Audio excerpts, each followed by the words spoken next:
लोगों को सैलरी बढ़ी हुई 1 जनवरी 2026 से ही मिलेगी। हम लोग लगातार 200 दिन 200 दिन चिल्लाते चिल्लाते 120 दिन निकल गया है। कोई 5 सवाल सजेस्ट करने होंगे। पे कमीशन की रिपोर्ट को लेकर के है कि इसको जल्दी काम करके जल्दी इसको निपटाया जाए। इंक्रीमेंट है वो साल में 1 बार होना चाहिए या 2 बार होना चाहिए। 28 अक्टूबर 2025 ये वो तारीख है जब देश में 8वें वेतन आयोग का ऐलान किया गया। लेकिन तब से अब तक 4 महीने बीत चुके हैं, लेकिन तब से अब तक ना तो कमीशन की तरफ से कोई पहल की गई है और ना ही अभी तक कोई ऐसा बड़ा ऐलान किया गया है कि सैलरी कब से बढ़कर आएगी या पेंशन कब से बढ़ के आएगी। तो इसे लेकर समझाने के लिए हमारे साथ आज स्टूडियो में मौजूद हैं डॉक्टर मंजीत सिंह पटेल, जो all India NPS employees federation के राष्ट्रीय अध्यक्ष हैं। मंजीत जी, बहुत बहुत स्वागत है आपका। Thank you Ankit ji, thank you so much. तो लोगों के मन में सबसे बड़ा सवाल अभी सबसे पहला यही है कि भाई कब से लागू होगा, सैलरी बढ़ी हुई कब से आएगी, पेंशन कब से बढ़ी हुई मिल के आएगी, क्या रीज़न है, कहाँ अटका है मामला? अंकित जी, सरकार तो बोल चुकी है कि जब भी कमीशन की रिपोर्ट लागू हो जाएगी लोगों को सैलरी बढ़ी हुई 1 जनवरी 2026 से ही मिलेगी। और जिस दिन भी लागू होगा, जिस दिन रिपोर्ट को अमल में ले आया जाएगा तो तब तक का एरियर मिल जाएगा। ये तो सरकार कह चुकी है। दिक्कत ये है, सवाल ये है कि कितने दिन में पे कमीशन इसको रिकमेंड करता है, कितना टाइम लगाता है इसको, इस पर काम करने में। हम लोग लगातार 200 दिन चिल्लाते चिल्लाते 120 दिन निकल गया है। क्योंकि जब से 28 अक्टूबर को जब आधिकारिक इसका गठन हो गया था तब से 4 महीने हो गया और नवंबर, दिसंबर, जनवरी और फरवरी होने वाला है। तो 4 महीने का मतलब है कि 120 दिन के आसपास 100 डेज तो वैसे ही निकल गया। अभी काम ही नहीं शुरू हो पाया। 4 महीने वैसे ही बीत चुके। 4 महीने वैसे बीत गया। तो अभी हम लोग ये मान के चल रहे हैं कि फरवरी से काम शुरू हो जाएगा, क्योंकि वेबसाइट लॉन्च हो गई है, टर्म्स ऑफ रेफरेंसेस फाइनल हो गए हैं। तो हम उम्मीद करते हैं कि मार्च, अप्रैल, मई, जून, जुलाई, अगस्त यानी 6 महीना 180 दिन। तो अगस्त के बाद 1 महीना और ले लीजिए, सितंबर। तो हम मान के चलते हैं कि सितंबर के लास्ट में या अक्टूबर 2026 में कमीशन इस पर काम कर लेगा। काम करने के बाद रिपोर्ट कैबिनेट को सौंप देगा, रिकमेंडेशन दे देगा अपने। तो हम तो ये उम्मीद कर रहे हैं, लेकिन अभी तक कुछ बैठकें नहीं शुरू हो पाई है, सारी चीज़ें अधर में लटकी हुई है। कल परसों में भी हमारी तेलंगाना के सिकंदराबाद में सेंट्रल गवर्नमेंट एम्प्लॉयज़ कन्फेडरेशन के नेताओं के साथ एक बड़ी बैठक हुई है और उसमें भी तमाम चीज़ों पर हम लोगों ने अपने सुझाव दिए हैं कि एनसीजेसीएम में कौन कौन से मतलब जो है पॉइंट रखे जाएं। जो फैमिली यूनिट्स को लेकर के है, ट्रांसफ़र पॉलिसी को लेकर के है, और जैसे जो सालाना वृद्धि है, इंक्रीमेंट है, उसको लेकर के तमाम चीज़ें हैं, उन पे रखेंगे। परसों मेरे ख्याल से 25 तारीख है, 25 तारीख को एनसीजेसीएम की इंटरनल बैठक होनी है। तो होपफुली उस बैठक में हम लोग अपने कुछ एजेंडों को उसमें डालेंगे। तो मतलब ये तय है कि सैलरी और पेंशन जो बढ़ी हुई आएगी वो 1 जनवरी 2026 से ही मिलेगी। हाँ, इसमें कोई डाउट नहीं है। 1 जनवरी 2026 से ही मिलेगी। लेकिन मिलेगा क्या? Basic plus dearness allowance. भाई बाकी भत्तों का तो नुकसान हो जाएगा। मैं कई बार इस पर बोल चुका हूँ कि टीए का नुकसान होगा, एचआरए का नुकसान होगा, क्योंकि ये जो भत्ते हैं बढ़े हुए उसी दिन से मिलते हैं जिस दिन से रिपोर्ट को लागू किया जाता है। तो वो तो लागू होगा कहीं 12-18 महीने में, तो तब तक हमारा ये नुकसान हो जाएगा। इसीलिए हम बार बार ये डिमांड भी करते हैं कि डियरनेस अलाउंस को बेसिक सैलरी में मर्ज कर दिया जाए, तो तत्काल राहत के तौर पर कुछ तो बेहतर हो जाएगा। 10-15 हज़ार रुपये का बेनिफिट मिल जाएगा कम से कम। तो ये डिमांड करते रहते हैं, लेकिन बाकी जब तक हो नहीं जाता है तब तक कुछ कहना भी मतलब ठीक नहीं होगा, मुझे ऐसा लगता है। तो इसे लेकर कई संगठन भी नाराज़गी भी जता चुके हैं और कई कर्मचारी ज़्यादातर ये कहते भी हैं कि भाई अब तो हमको हल्ला बोल कर देना चाहिए, प्रदर्शन करना चाहिए, सरकार के खिलाफ बोलना शुरू करना चाहिए। क्या देखिए, प्रोसेस है, उसमें खैर टाइम लगता है। अभी हम लोगों ने एक पूरे देश में एक राष्ट्रीय ज्ञापन अभियान चलाया हुआ है हम लोगों ने। तो वो भी 19 तारीख से चल रहा है हमारा। पूरे देश से ज्ञापन दिलवा रहे हैं। उसमें 5 एजेंडा हमने रखे हुए हैं। एक पे कमीशन की रिपोर्ट को लेकर के है कि इसको जल्दी काम करके जल्दी इसको निपटाया जाए। और जैसे यूनियन टेरिटरीज़ के मुद्दे हैं, केंद्र शासित प्रदेश तो हैं, लेकिन सेंट्रल गवर्नमेंट कोई भी कानून लाती है सेंट्रल गवर्नमेंट एम्प्लॉयज़ के लिए, केंद्र शासित प्रदेशों में आने में, उसे लागू होने में कई बार तो सालों साल निकल जाते हैं। एक मैं छोटा सा एग्जांपल दूंगा कि जो है यूनियन टेरिटरीज़ में जब central government unified pension scheme लेकर के आई थी तो वो अप्रैल 2025 से उसने शुरू कर दिया था और उसको इंडोर्स भी कर लिया यूनियन टेरिटरीज़ ने, खास करके दिल्ली ने। लेकिन आज तक ना तो पोर्टल खुला और ना ही विभागीय स्तर पर कार्यालयों में उस पर कोई काम हुआ। तो वो उसको इंडोर्स करना और ना करना आज भी बराबर है, वो बेकार है कुल मिलाकर के। तो जब उसे इंडोर्स किया था तो उसके प्रोसेस को अपनाते, क्योंकि तमाम सारे लोग जो रिटायर हो चुके हैं वो अधर में अटके हुए हैं। तो इस तरह की प्रॉब्लम्स हैं। पूरे देश में अलग अलग राज्यों में मतलब जो है सैलरी का स्ट्रक्चर अलग अलग है, ये बड़ा दुविधापूर्ण बात है। उसको लेकर के कुछ और मुद्दे हैं जिनको लेकर के हमने इसमें रोष जताया है और प्रधानमंत्री जी को हमने ज्ञापन भिजवाए हैं। तो कमीशन से अभी बात हुई आपकी? नहीं, अभी कमीशन तो बैठना ही स्टार्ट नहीं हुआ।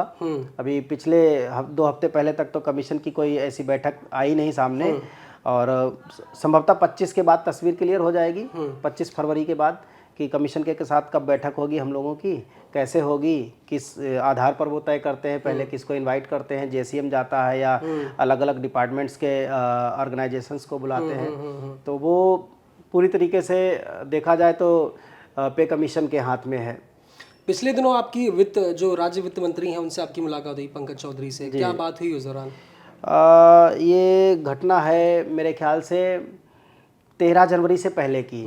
13 जनवरी से पहले हम लोग, नहीं 13 जनवरी के तुरंत बाद की, क्योंकि 13 जनवरी को पीएफआरडीए ने एक 15 सदस्यीय expert, high level expert committee का गठन किया है, जो पूरे एनपीएस के स्ट्रक्चर को देखेगी और उसमें एश्योर्ड पे आउट कैसे मिल सकती है उन पर काम करेगी। हालांकि ये 2020 में भी ऐसा ही हुआ था।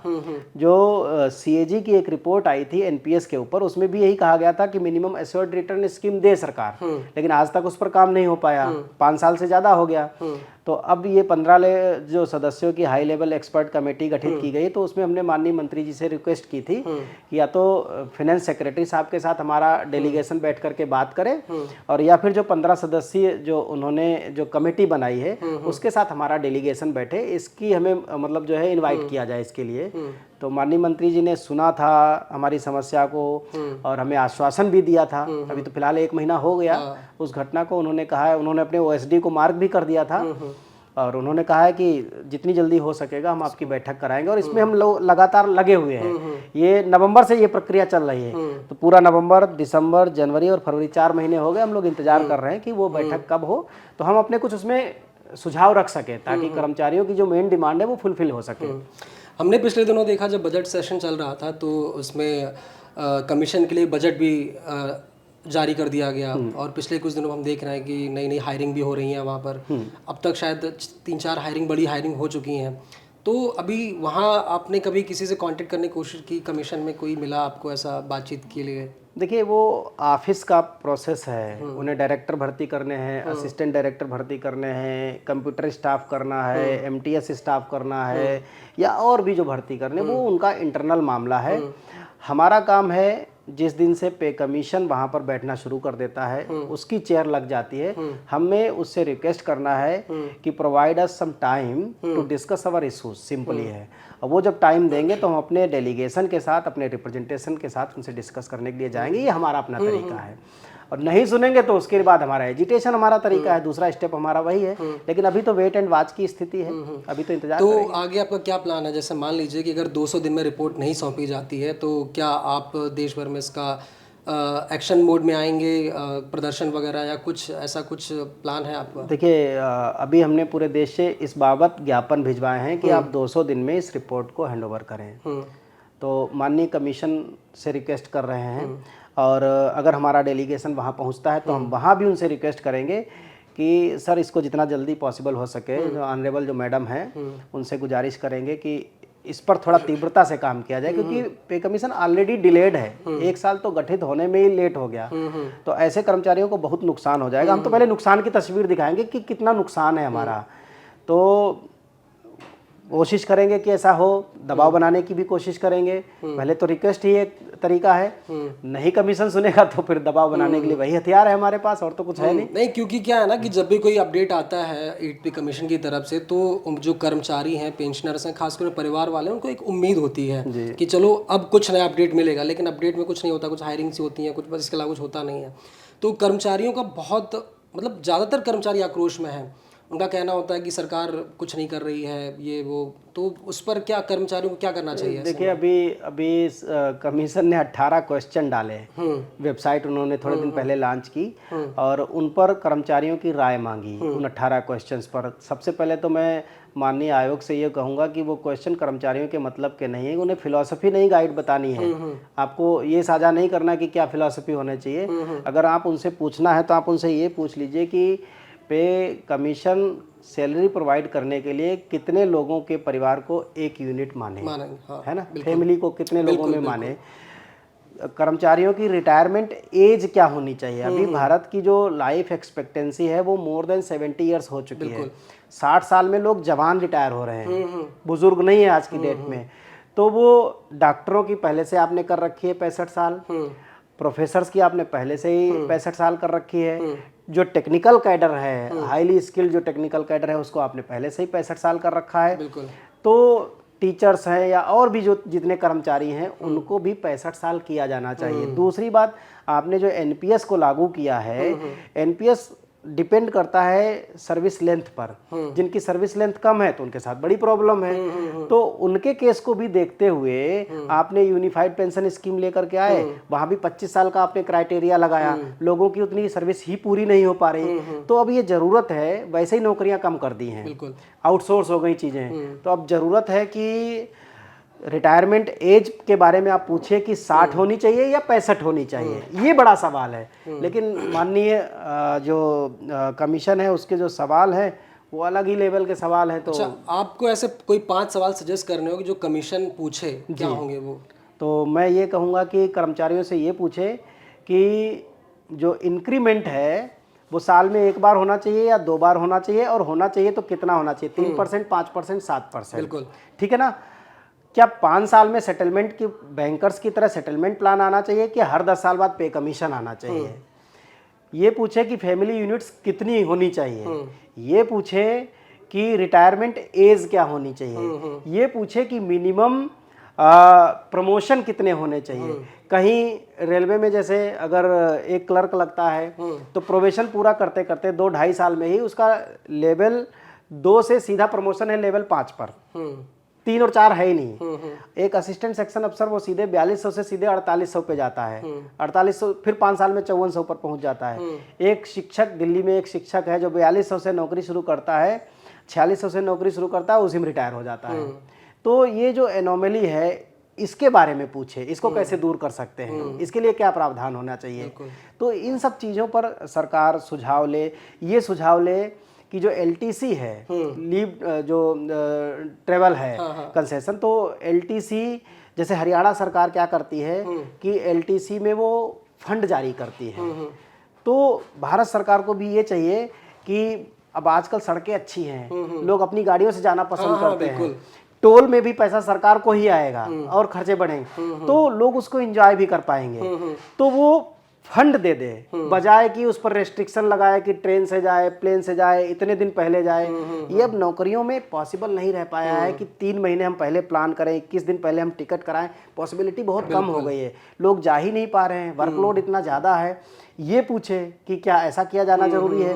ये पूछे कि जो यूनियन टेरिटरीज़ के एम्प्लॉयज़ हैं, रिटायरमेंट के बाद उसी जो यूनियन टेरिटरी की जो हेल्थ स्कीम है वो लें या सेंट्रल गवर्नमेंट हेल्थ स्कीम, उसमें भी जा सकते हैं। ये सजेशन मांगने चाहिए, वो जेन्युइन सजेशन है, उनसे जुड़े हुए सजेशन है। आप पूछ रहे हो कि फिनलैंड की पॉलिसी को अपनाएं, आप पूछ रहे हो कि कौन सी गाइडेड टेक्नोलॉजी होनी चाहिए, वो रिसर्च करे या अपनी समस्या को बताए। रिसर्च का काम कमीशन का है, वो रिसर्च करे। बिल्कुल, ये हमारा कहना है। तो बेसिकली यही है कि 1 जनवरी 2026 से 8वां वेतन आयोग लागू हो चुका है, बस इसका अनाउंसमेंट नहीं हुआ है। बहुत बहुत thank you Manjeet ji. Thank you so much Ankit ji.